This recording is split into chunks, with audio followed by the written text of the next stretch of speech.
ଚୈତ୍ରରେ ଝାମୁ ଜାତ लो ବଉଳ ଚୈତ୍ରରେ ଝାମୁ ଜାତ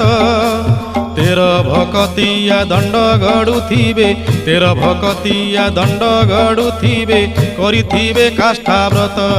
चाल चाल सखी जीवा देखी काकटपुर को जीवा देखी अपुत्री की पुत्र अंधकु नयन दिए माँ मंगला जाची बौड़ लो दिए माँ मंगला जाची।